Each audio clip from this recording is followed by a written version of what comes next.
দিন যত যাচ্ছে দেশে ডেঙ্গুতে আক্রান্ত ও মৃত্যুর সংখ্যা বাড়ছে। স্বাস্থ্য অধিদপ্তরের হিসাব বলছে চলতি বছর ডেঙ্গুতে আক্রান্ত প্রায় 15,000 জন। এরই মধ্যে গত জুনে আক্রান্ত ছিল 5,951 জন। এ পর্যন্ত ডেঙ্গুতে মারা গেছেন 55 জন। আগস্ট সেপ্টেম্বর নাগাদ ভয়াবহ পরিস্থিতি হতে পারে। বিগত বছরগুলোতে ডেঙ্গু মূলত ছিল ঢাকার অসুখ। দিন দিন এ রোগ ছড়িয়ে পড়েছে দেশের সর্বত্র। এরই মধ্যে দেশের 60 জেলায় ছড়িয়ে পড়েছে ডেঙ্গু। এডিস মশাবাহিত এ রোগে এখন পর্যন্ত মোট আক্রান্তের 78% এখন ঢাকার বাইরের, যা আগের সব রেকর্ড ছাড়িয়ে গেছে। জেলাভিত্তিক সব থেকে বেশি আক্রান্ত বরগুনায়। গত 24 ঘন্টায় দেশের বিভিন্ন বিভাগে 124 জন ডেঙ্গুতে আক্রান্ত হয়েছে। সেই সাথে মৃত্যুবরণ করেছেন একজন। এই নিয়েই আমাদের আজকের আলোচনার বিষয়। ঢাকার বাইরে ডেঙ্গু পরিস্থিতি সামাল দেওয়ার সক্ষমতা আছে? আমাদের সাথে যুক্ত হয়েছেন বরিশাল সিটি কর্পোরেশনের মশক নিধন ভারপ্রাপ্ত কর্মকর্তা স্বপন কুমার দাস, আছেন রাজশাহী মেডিকেল বিশ্ববিদ্যালয়ের উপাচার্য প্রফেসর ডক্টর মোহাম্মদ জাওয়াদুল হক। স্বাগত জানাচ্ছি আপনাদের দুজনকেই। শুরুতেই আমি একটু রাজশাহীতে চলে যেতে চাই। প্রফেসর ডক্টর মোহাম্মদ জাওয়াদুল হক, আপনার কাছে আসতে চাই, একটু জানতে চাই যে রাজশাহীতে ডেঙ্গু পরিস্থিতি কীরকম। বিশেষ করে আমি যদি বলি যে রাজশাহী মেডিকেল কলেজ হাসপাতালে ধারণ ক্ষমতা কিংবা আপনাদের অভিজ্ঞতা আসলে কীরকম, রাজশাহীর অবস্থা যদি পুরোটাই জানতে চাই, কি বলবেন? ধন্যবাদ। আসলে আপনি যেটা বলছিলেন যে আমাদের ডেঙ্গুর অবস্থা অত্যন্ত ভয়াবহ। আমাদের সঠিক পরিসংখ্যানের অভাবে এটা সঠিকভাবে সবার কাছে এটা জানানো যাচ্ছে না, কিন্তু সত্যিকার অর্থেই ডেঙ্গুর বর্তমান সিচুয়েশনটা অন্যান্য সময়ের তুলনায় অনেক বেশি গভীরে। রাজশাহীতেও ডেঙ্গুর প্রাদুর্ভাব অনেক বেশি। আমরা যত রুগী ইনফেকশাস ভাইরাল ফিভার নিয়ে আসছে, তাদের একটা মেজর পোর্শন ডেঙ্গুতে আক্রান্ত। আমরা টেস্ট করে সেটা জানতে পারছি। রাজশাহী অঞ্চলের মধ্যে গত মাসে চাঁপাইনবাবগঞ্জে একটা ভয়াবহ চিত্র পাওয়া গেছে।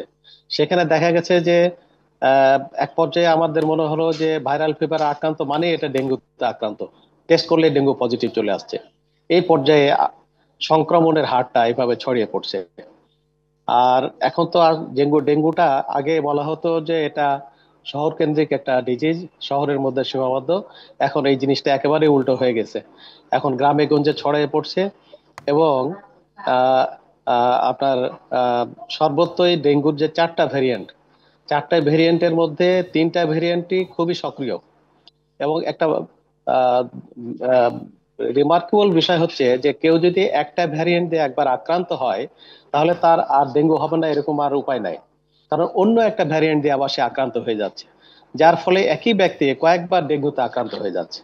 সুতরাং এখন আমাদের এই ভয়াবহ চিত্রটা বিশ্লেষণ করলে আমরা যে পর্যায়ে আসতে পারি যে ডেঙ্গু এখন আমাদের বাংলাদেশে একটা এন্ডেমিক ডিজিজ, যেটা নতুন করে আর বাইরে থেকে আসছে না, এটা সবসময় বাংলাদেশে অবস্থান করছে।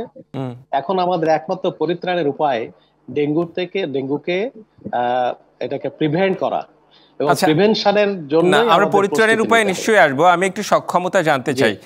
আমি যদি রাজশাহী মেডিকেল কলেজ হাসপাতাল বলি এবং অন্যান্য হাসপাতালগুলোর কথা বলি, দেশের বাইরের জেলাগুলোতে আসলে কি অবস্থা, ঢাকার বাইরের জেলাগুলোতে?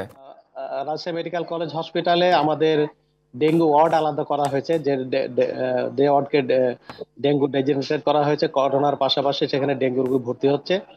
এবং আমাদের এখানে যে রোগীগুলো আসছে, এমনিতেই রাজশাহীতে যে পরিমাণ রোগী থাকার কথা তার কয়েকগুণ বেশি রোগী সবসময় থাকে। সুতরাং এখানে ওটা একটা টোটাল ম্যানেজমেন্টে একটা হিমশিম অবস্থা থাকে। তারপরে ডেঙ্গুর ব্যাপারে আমাদের যে টিমটা আছে, মেডিসিনের টিম খুব স্ট্রং টিম আছে, এবং তারা র্যাপিড রেসপন্স করছে এবং দ্রুত পদক্ষেপ নেয়। এবং এজন্যই হয়তো মৃত্যুর হারটা অনেক কম। এখন ডেঙ্গুর যে ম্যানুয়াল তৈরি করা হয়েছে সে অনুসারে যে ট্রিটমেন্ট চলছে, তাতে সঠিক সময় কেউ যদি হসপিটালে এসে উপস্থিত হয়, তাহলে অবশ্যই ডেঙ্গুর অযাচিত মৃত্যুটা রোধ করা সম্ভব। এবং রাজশাহীতে এই ট্রিটমেন্টটা আমরা সন্তুষ্ট যে অনেক প্রতিকূলতার মধ্যেও তারা যথেষ্ট এই বিষয়ে ট্রিটমেন্ট দিয়ে যাচ্ছেন। জি, রাজশাহী এমনি তো আমরা পরিচ্ছন্ন নগরী বলে আমরা জানি। আপনার সাথে আমার আরো আলোচনা হবে, তবে আমরা একটু বরিশাল থেকে ফিরে আসতে চাই। বরিশালে আমাদের সাথে রয়েছেন মশক নিধন ভারপ্রাপ্ত কর্মকর্তা স্বপন কুমার দাস। আপনাকে স্বাগত জানাচ্ছি। একটু আপনার কাছ থেকেই জানতে চাই যে পরিচ্ছন্নতার ব্যাপারে জানবো, সেই সাথে বরিশালে ডেঙ্গুর কি অবস্থা। আপনি হয়তো সেই পরিসংখ্যান আপনার কাছে হয়তো থাকবে না, কিন্তু পরিচ্ছন্নতার ব্যাপারে একটু জানতে চাই যে হচ্ছে এই বর্ষা মৌসুম এলেই আপনাদের মশা মারার বিষয়ে একটা উদ্যোগ দেখা যায়, বিশেষ করে ঢাকায় আমরা দেখি। ঢাকার বাইরের আসলে অবস্থাটা কিরকম? ধন্যবাদ আপনাকে। বরিশাল সিটি কর্পোরেশনের পক্ষ থেকে এবং বরিশাল সিটি কর্পোরেশনের প্রশাসক মহোদয়ের পক্ষ থেকে আপনাদেরকে শুভেচ্ছা জানাচ্ছি। সারা দেশব্যাপী মশার প্রাদুর্ভাব বৃদ্ধি পেলেও বরিশাল, যেহেতু আমি সিটি কর্পোরেশন এলাকার দায়িত্বে আছি, সবচেয়ে ভালো খবর হলো যে এখন শেরেবাংলা মেডিকেলে বরিশাল সিটি কর্পোরেশন এলাকার কোনো রোগী নেই।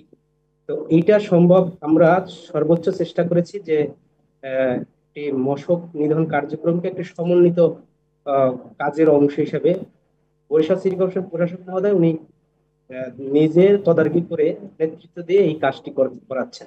আমরা সমন্বিত কাজ করছি। যেমন আমাদের প্রায় 200 কিলোমিটার ড্রেন আছে, আমরা এই ড্রেন আমাদের নিজস্ব শ্রমিক দিয়ে পরিচ্ছন্নতা কার্যক্রম চলমান রেখেছি। আমাদের যে শ্রমিক আছেন, পরিচ্ছন্নতা শ্রমিক, আমাদের বরিশাল সিটি কর্পোরেশন এলাকায় 46টি খাল আছে।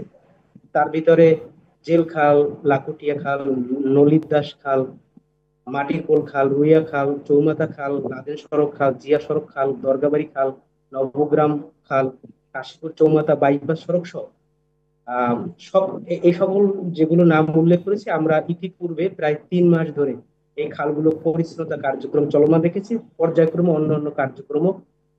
অন্যান্য খালগুলোরও পরিষ্কার কার্যক্রম চলমান রাখা হচ্ছে। এবং যেখানে পানির প্রতিবন্ধকতা সৃষ্টি হচ্ছে, খালের উপরে, ড্রেনের উপরে যেখানে অবৈধ স্থাপনা আছে, আমরা এগুলো অবৈধ স্থাপনা গুলো আমরা তুলে ফেলেছি। আচ্ছা, ড্রেন বা খাল আপনারা তো পরিষ্কার করছেন, আমি একটু জানতে চাই যে মানুষকে সচেতন করার ব্যাপারে আপনাদের কোনো উদ্যোগ রয়েছে কিনা? মাইকিং করছি, আমরা প্রায় 60,000 লিফলেট বিতরণ করেছি।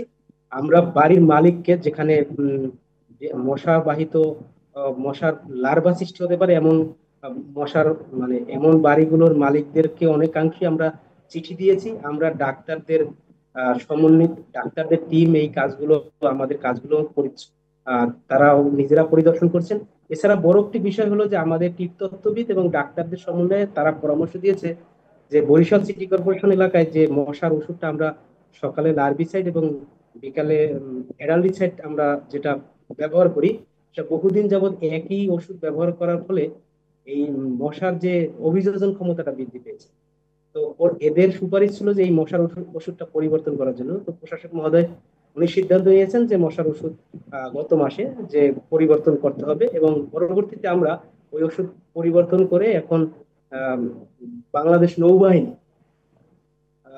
ডকইয়ার্ড ইঞ্জিনিয়ারিং ওয়ার্কশপ লিমিটেড প্রতিষ্ঠান, তাদের প্রতিষ্ঠান থেকে আমরা গত মাসে এই পরিবর্তন করে ওষুধ এনেছি। আমরা লার্ভিসাইডের আগে যে লার্ভিসাইড ব্যবহার করতাম তার পরিবর্তে আমরা টেমিফস ব্যবহার করছি, এবং আগে ব্যবহার করতাম টেমিফস লার্ভিসাইড হিসাবে সাইপারমেথ্রিন, এর পরিবর্তে আমরা টেমিফস এনেছি। এবং অ্যাডাল্টিসাইড হিসেবে আমরা যে টেট্রামেথ্রিন, পারমেথ্রিন এবং প্যালাথ্রিয়ন ব্যবহার করতাম, এটার পরিবর্তে আমরা অ্যাডাল্টিসাইড হিসাবে ডেল্টামেথ্রিন এবং মেলাথিয়ন ব্যবহার করছি।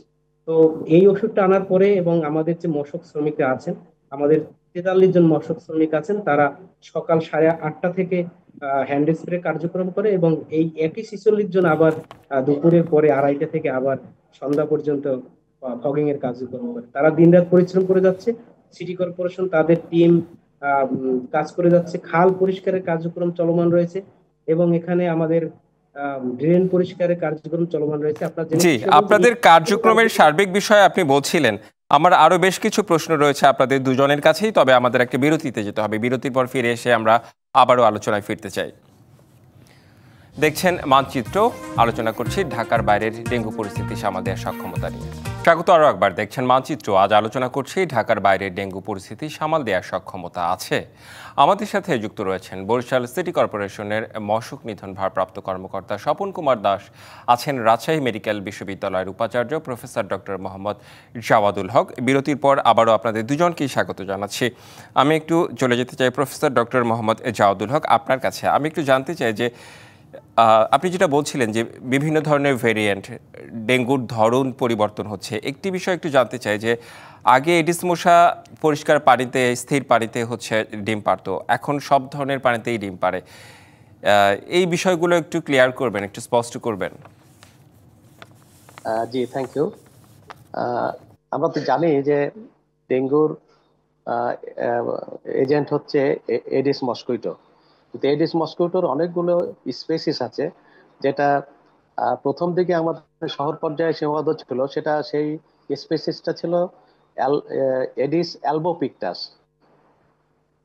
আর এখন আরেকটা ভেরিয়েন্ট আমাদের যেটা গ্রামে গঞ্জে ছড়ায় পড়ছে, এডিস এজিপ্টিটা ছিল, সরি আগে এডিস এজিপ্টি ছিল, এখন কিন্তু গ্রামে গঞ্জে যে স্পেসিসটা ছড়াচ্ছে সেটা হচ্ছে এডিস অ্যালবোপিক্টাস। এরা এখন আর কোনো যার জন্য ডেঙ্গুটা এখন শহর কিংবা গ্রামের মধ্যে আর সীমাবদ্ধ নাই, সব জায়গাতে সমান তালে ছড়ায় পড়ছে। এখন এই মশাগুলো আপনার আহ, তাদের যে কামড়ানোর স্টাইল, আমরা এটাকে বলি ডে বাইটিং মশা। মস্কুইটো হচ্ছে ডে বাইটিং হ্যাবিট তাদের, তারা দিনের বেলায় কামড়ায় বেশি। এখন কিন্তু আর দিনের বেলা, সন্ধ্যাবেলা তো কামড়াচ্ছে, এবং তাদের কামড়ানোর স্টাইলটাও চেঞ্জ করে ফেলছে। তারপরে আপনার সরি, জি, আপনি যেটা বলছিলেন যে আসলে শুনতে পাচ্ছেন? আমি ওই হ্যাঁ, যে আমি আরেকটা আমি শুনতে পাচ্ছি আপনাকে। আচ্ছা। তো এক্ষেত্রে এখন আমাদের আর ওই ধরনের সীমাবদ্ধতা নাই যে ওরা শুধু এখন দিনের বেলায় কামড়াচ্ছে, অথবা শুধু শহর কেন্দ্রিক। এখন সব জায়গায় ছড়ায় পড়ছে এবং কামড়ানোর ধরনটাও চেঞ্জ হয়ে গেছে। এবং এখন আপনার ডেঙ্গুর যে 4টা variant, DEN one, DEN two, DEN three, four, যেটাকে আমরা বলি আহ, সংক্ষেপে বলা যায় 1, 2, 3, 4, এর মধ্যে সবগুলো ভ্যারিয়েন্টে সক্রিয় আমাদের দেশে এখন 1, 2 এবং 3, ডেন 1, ডেন 2, ডেন 3, তিনটায় পাওয়া যাচ্ছে। এবং এটা বিশেষ এই করে তিনটে ভেরিয়েন্টই কি এখন ঝুঁকিপূর্ণ? তিনটা ভেরিয়েন্টই ঝুঁকিপূর্ণ। আচ্ছা, তিনটা ভেরিয়েন্টই এটা এপিডেমিক করতে পারে। আচ্ছা, এবং আচ্ছা। একটা জিনিস হচ্ছে যে একটা ভেরিয়েন্ট তারা আক্রান্ত হলে তার এগেনস্টে ওই স্পেসিফিক ভেরিয়েন্টের জন্য প্রতিরোধ গড়ে তোলে, কিন্তু অন্যান্য ভেরিয়েন্ট আবার দিয়ে আক্রান্ত হয়ে যেতে পারে। এবং আরেকটা বিষয় হচ্ছে, কেউ যদি একবার একটা ভেরিয়েন্ট দিয়ে আক্রান্ত হয়, পরের বার আরেকটা ভেরিয়েন্ট দিয়ে আক্রান্ত হয়, তখন এট এ টাইম তারা তারা সরাসরি আহ, ডেঙ্গু ডেঙ্গু সিভিয়ার ফর্মটাতে চলে যেতে পারে। এই জন্য অনেক সময় দেখা যায় যে ডেঙ্গু আগে কিন্তু বেশিরভাগ ক্ষেত্রেই আমরা অ্যাসিমটোমেটিক ডেঙ্গু পেতাম, হুম। যেটা সাধারণ ভাইরাসের মতো জ্বর, সামান্য জ্বর, একটু গায়ে ব্যথা, এটা হয়ে ভালো হয়ে যেত। কিন্তু এখন দেখা যাচ্ছে যে সিভিয়ার ফর্মটা এখন আমরা বেশি পাচ্ছি, কারণ এখন আমাদের অনেকগুলো ভেরিয়েন্ট দেয়া বিভিন্ন সময় আক্রান্ত হচ্ছে, কেউ কেউ আবার একই সাথে ডাবল ভেরিয়েন্ট দিয়ে আক্রান্ত হয়ে যাচ্ছে, যার জন্য সিভিয়ার ফর্মটা আমাদের সামনে বেশি চলে আসে। এর ফলে হচ্ছে কি যে এটার যে কমপ্লিকেশন ডেঙ্গুর, সে কমপ্লিকেশন গুলোও বাড়ছে। তবে আমাদের সচেতনতা যদি আমরা বৃদ্ধি করতে পারি, তাহলে হয়তো দেখা যাবে যে এটার মৃত্যুর হার আমরা প্রতিরোধ করতে সক্ষম হব, এটাকে কমায় নিয়ে রাখতে সক্ষম হব। আচ্ছা, এখন যে সচেতনতা ডেঙ্গুর বলতে যে, কি শুধু পরিচ্ছন্নতাই? না, পরিচ্ছন্নতাই একমাত্র সচেতনতা নয়।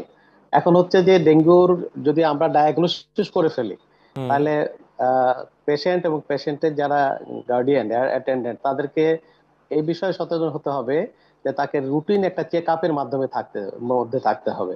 আমাদের প্লেটলেট কাউন্টটা কি পর্যায়ে থাকছে, এটা কি কমতে আছে র্যাপিডলি, নাকি এটা কোন পর্যায়ে চলে এসছে।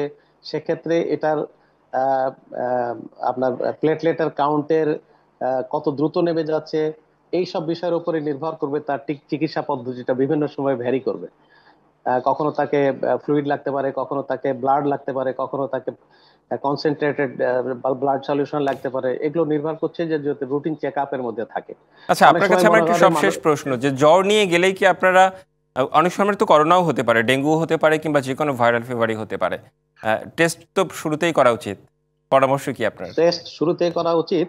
তবে এটা আমরা এখন ডেঙ্গুও টেস্ট করি, করোনাও টেস্ট করি, কারণ এটা করোনা এবং ডেঙ্গু পাশাপাশি এটা চলছে রাজশাহীতে। রাজশাহীতে করোনাও আহ, আহ, বেশ দেখা যাচ্ছে।